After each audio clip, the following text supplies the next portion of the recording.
It's dangerous to go alone. Take this.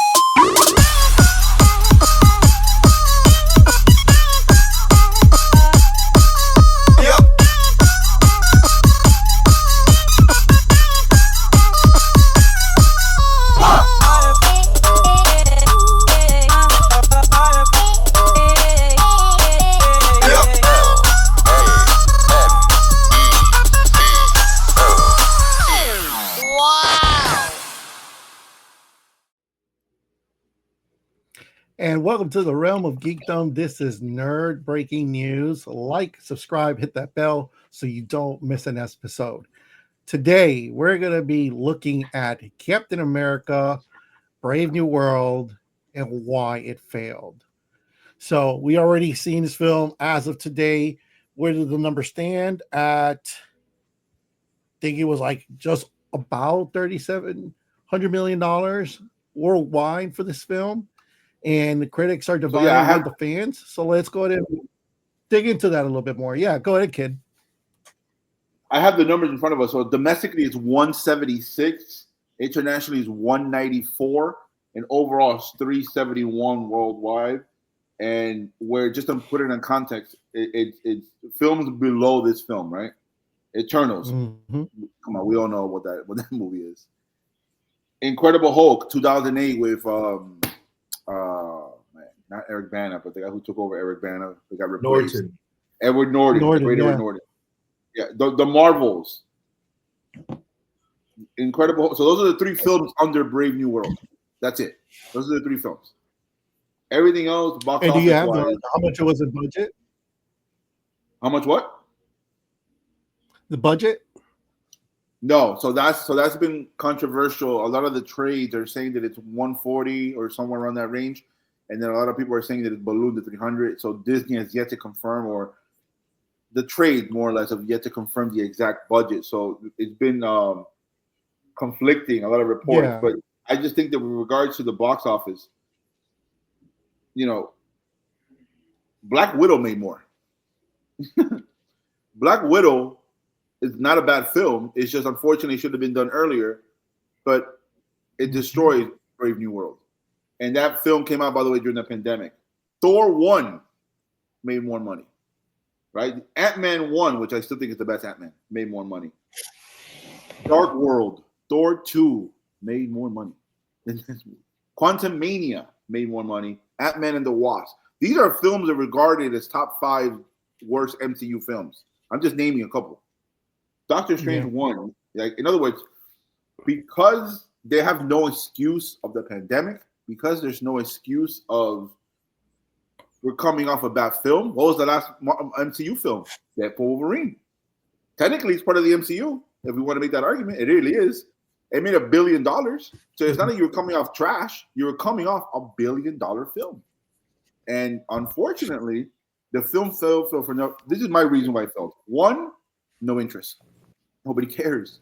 Nobody cared. Nobody asked for this guy, unfortunately. And nobody asked for this storyline, unfortunately. The writers rewrote the script several times, and you could tell when you watch the movie, as me and TK said, alluded to at least 3 or 4 times, it felt like 2 different films, 3 different films. It felt like who was the villain, who's this guy, what's the guy's name? Giancarlo Esposito. He should have been the villain. And we talked about it so many times. So one, the story was horrible. There was a lot of reshoots, a lot of writing, the budget, no interest. Anthony Mackie clearly is not an A-star guy. He's not. People also, politics is involved, and we have to be fair here. A lot of issues with why this movie failed. And I just think the biggest reason why it failed is because everybody and their mother, and this is a hot take, we wanted Bucky at the end of Endgame. We wanted Bucky. Everybody in the MCU wanted Bucky to be Captain America. He got the shield at the end of the film. And I just think that was very disappointing. And unfortunately, even the show Winter Soldier and the one that came out a couple years ago on Disney Plus, Winter Soldier and Falcon and the Winter Soldier. I could make a legitimate argument that Zemo was amazing. U.S. Agent was amazing. Bucky was amazing. And that's where it stops, right? The Dora Milaje were there for 1 episode. Amazing. The villains were whack. And unfortunately, anything associated with Anthony Mackie gets a negative reputation. And just what is. That's my take. Professor. So I knew better than to watch this movie because I didn't want to waste my money. So I didn't. Fortunately for me, the entire movie basically leaked online and I saw it that way. So much appreciated. Thank you, leakers, for that. So the reason why this movie failed is essentially because of Marvel's policy against having multiple seasons for their Disney Plus shows. When you think about it, this would have worked well as the second season to The Falcon and the Winter Soldier. They could have made some adjustments, all of that. And to me, that's what it probably actually was originally intended to be. What Marvel started to do is as these concepts required more and more money, they would say, let's just make a movie. People will watch it. And what they've come to realize is that is actually not true. Instead, what they should have done, they should have kept the budget down. They should have kept the budget lower. And they should have made Falcon and the Winter Soldier 2. And guess what? People probably would have liked it. Did you need Red Hulk? Not really. Now, when you had Giancarlo Esposito there, you could have just stuck with that. Nobody needed no Red Hulk. Nobody asked for that. Why are we doing that? The reason why we're doing that. You could easily would have broken down the season into like a first half and the second half. Exactly. And then build up to the Red Hulk if you wanted to. Well, the problem is, but I agree. The problem is they tried that with Secret Invasion, having a first half and the second half, but nobody wanted the second half, so there is no second half anymore. So you can't even trust them with that. What it comes down to is Marvel just doesn't know what to make and what not to make. And when you're looking at this movie, this is a movie where anybody that had any sense of the marketplace would tell you, don't make this movie. And they did it anyways. And they have to take responsibility for that. I can't blame Anthony Mackie for wanting to be a movie star. Run away with the money, my brother. I get it. I know you're trash. You know you're trash. But it's money. You got to take it. It is what it is. The acting, I don't even think was that bad. I think the acting was fine. The problem is the entire concept is stupid. Can't blame that on the actors. You got to blame that on the producer for greenlighting it and the writer for writing it. It's a TV plot. Clearly, it's a TV plot. It's meant for TV. Should have stayed there. The end. Love it. Great take. Yeah, 100%. And like you said, this should have been. It would have better fit in a TV show because, unfortunately, because they were trying to make it into a movie, the pacing was all over the place. The storyline was all over the place. And the professor said it the best way. It's like they just don't know what to do, plain and simple. So, looking towards the future, right? You mentioned like they're in chaos over here. I believe like this is the end for that chaotic world that we're seeing from the Marvel universe at the moment, right? With the announcement of Robert Downey Jr. returning as Dr. Doom, it looks like they're turning the pages, right? They were going to do the whole Kong the Conqueror stuff. Obviously, that didn't work out for them. They're rewriting and putting themselves into a Doomsday storyline. So this was kind of like the last film of like the old storyline. And I'm gonna leave it just like that. Because now we have to look towards like the future. And the next two films is going to be the beginning for the new arc, basically. So you know what? Sorry that I interrupted, TK. Just to get in there, like you're saying, it feels that they realized that they didn't have a good plot, a good script, and they just resorted to what I feel they have been doing recently with recent movies. That we had to put out this movie out because we already had a commitment with the actors. We had already announced it. So we have a lot of expectations about a certain film. So even though they understand that the movie's not going to come up the way they wanted and maybe the way the fans wanted, they're just going to use it as a way to set up future films that are probably going to be, they're better prepared. The script is better.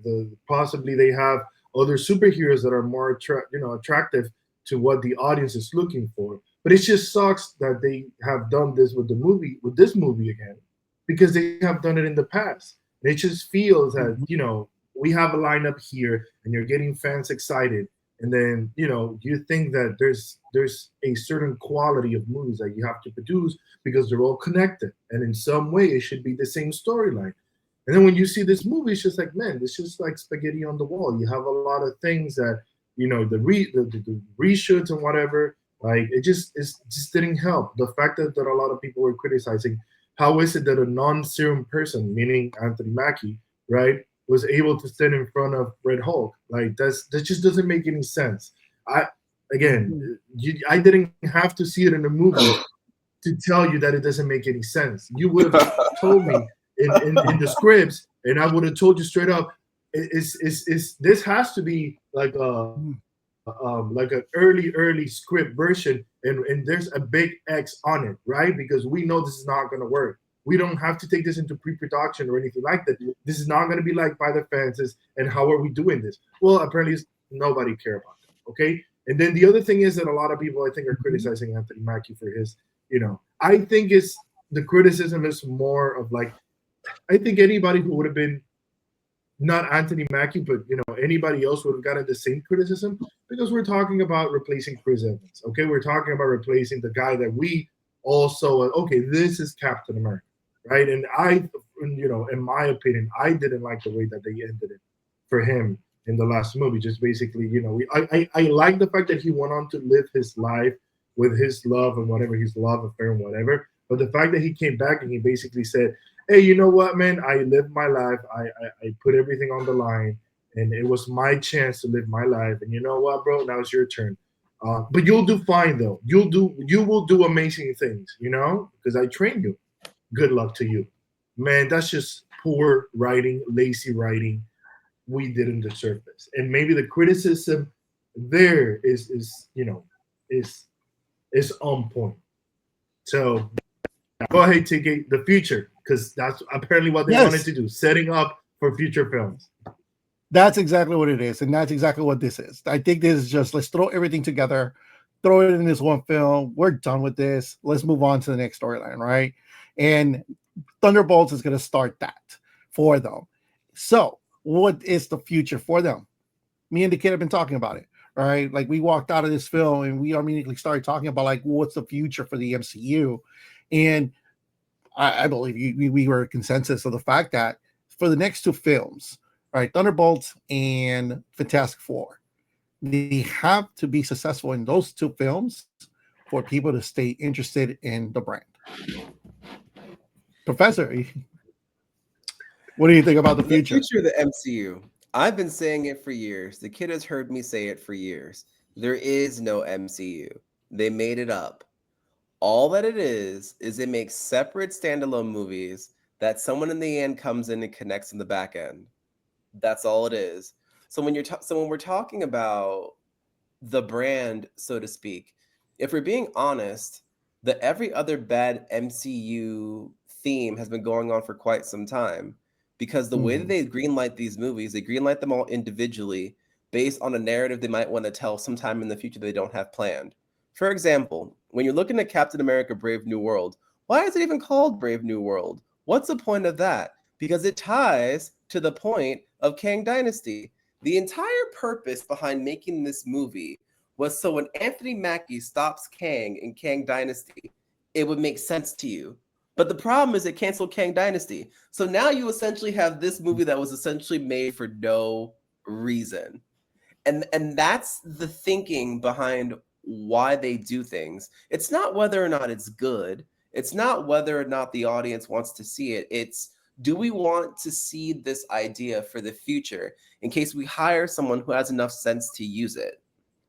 So for example, when you're looking at Infinity War, and I don't know if anyone's ever followed this, if you're looking at the original directives that were given to the directors versus what they did, you'll realize the studio's actual ideas were terrible. And that in reality, the directors of that film are the ones who saved the whole thing. Yeah, the Russo brothers. Why they do that? Because they wrote most of the MCU films and they directed most of the MCU films together. So like, yeah, I'll tarnish our work. But the reality of the studio is there is no actual plan. So like if you sat down and you ask yourself, well, what does Marvel want to do about after Secret Wars? They don't know. They don't know. What are they going to greenlight after Secret Wars? They don't know. Here's the thing. The Russo brothers are the ones who directed The Winter Soldier, which is the best MCU film ever. Absolutely. They directed Infinity War and Endgame, and they are regarded as saviors for the MCU. Here's the problem with the Russo brothers. If you go look at the filmography, they're trash outside of the MCU. Absolutely. So the problem is I think the Eagle has a great point, because I think it's a machine, the Marvel machine, and then it has to move forward. And I think the Professor has a good point of the whole, is there really a game plan?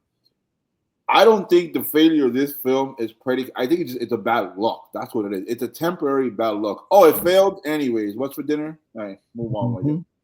I think Thunderbolts, if it fails, I think we're gonna have to have a different conversation. I think because we all think the film is gonna be great, story wise, box office wise is the issue here because Jay, eventually you got to start hitting home runs. You do. And I just think that if you're going 0 for 2, leading to the Fantastic Four, leading to Murderers Row in July, as an MCU fan, if you're 0-2, leading to that Murderers Row, you're a little bit nervous. Right. Game over. Here's my question to you, though. Is Thunderbolts a Feige film, or is it a sequel to a movie that we've already seen? I don't think it's a Feige film. It's a Black Widow sequel. Yeah, I don't think Clearly, it is. Winter Soldier. Yeah. That's why it's probably going to work. When you're looking at Fantastic Four, is it a Feige film, or is it a sequel to something we've already seen? It's the WandaVision guy. There's a part of WandaVision where he talks about these astronauts that got lost. If you go back and you watch it again, it's clearly an idea that came from someone else's head other than Marvel folks. What's the common denominator? Where Marvel allows other people to cook, it works. When they try to cook themselves, you get Brave New World. That's my point to you. My point to you is you can trust who Marvel hires when they have their vision and they're allowed to execute. But when you allow Marvel to execute their own vision, you get this, you get the Dark World, you get all those movies you don't like every time. I think the only exception, and I think that's a beautiful summary. I think the only exception is the Internals. They gave the director everything, right? Which one? Her name. The Internals. They gave her creative control in terms of the story, so that's the exception. But to your point, I totally agree. But to your point, I think so. From the trades are saying for the MCU films, how they do the directors is they say, okay, so here's the vague elements of what we want in the film, and the rest. Here's a writer. Here's a writer to help you out. But they tell the writer these certain plot points, these bullet points, need to be somewhat invested in. Figure it out. But they need to be somewhat invested into the story, and then eventually, once we see the draft, we'll approve it. To Jay's point, I think he's absolutely right. I think with regards to this film, how about this? I'm not nervous because we knew this film wasn't going to be good. I'm telling you this now on the record. I will be nervous if I was the MCU fan if Thunderbolts is trash, or if it's amazing and there's no box office, right? Then I'll be like, as the magic worn out a little bit. But then that's just temporary though, bro, because my comma is Doomsday's coming, Secret Wars is coming, Russo brothers are 3 for 3, even though I don't like Endgame. They have reputation, they have cachet. I think it's actually 4 for 4, sir. Why? You forgot Civil War. That movie was horrible. So that movie was Civil War was a bad movie though. It was an enjoyable film. It was an enjoyable film. Like the damn comic, the movie, horrible. As a matter of fact, and I agree. Speaking of the movie, why is the movie so bad? The movie's so bad because the producers kept changing their minds.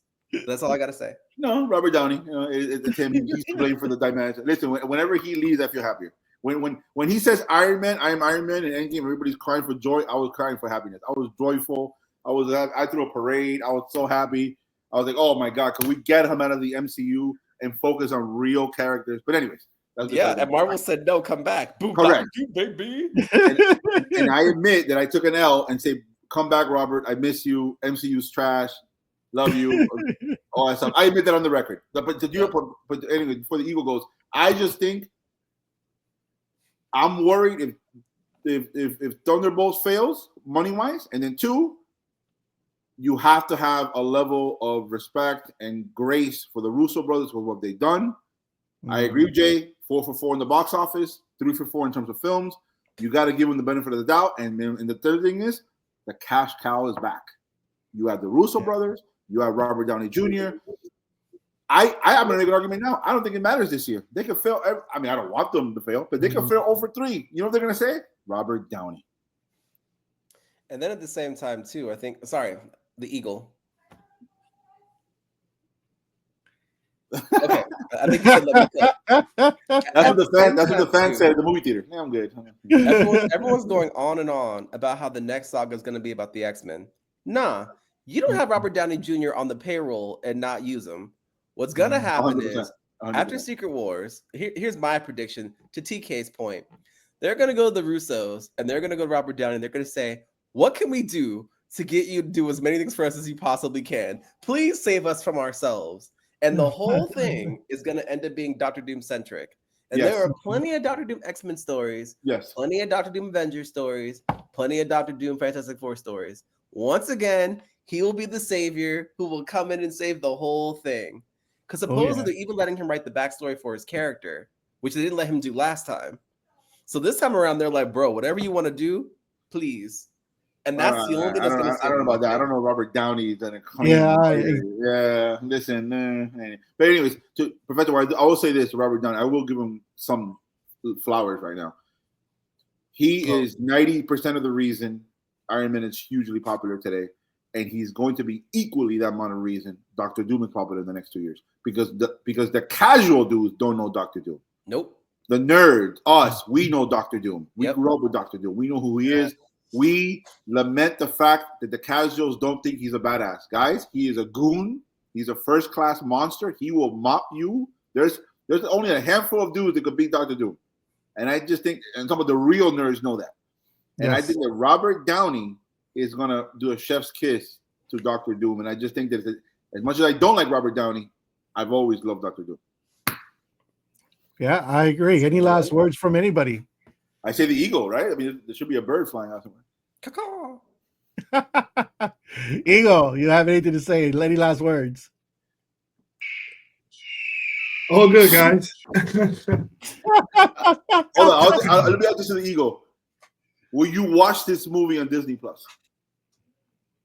Of course, I already paid for Disney Plus. I might as well. Correct. There you go. Looking forward to it. Take this. Only reason why. All right, guys. Well, thank you so much for tuning in. Whether you're a Jedi time traveler or deciding if you're going to join the Doom Patrol or the Avengers, keep your fandom alive and your warp drive engaged. Until next time, fellow nerds, this is Nerd Breaking.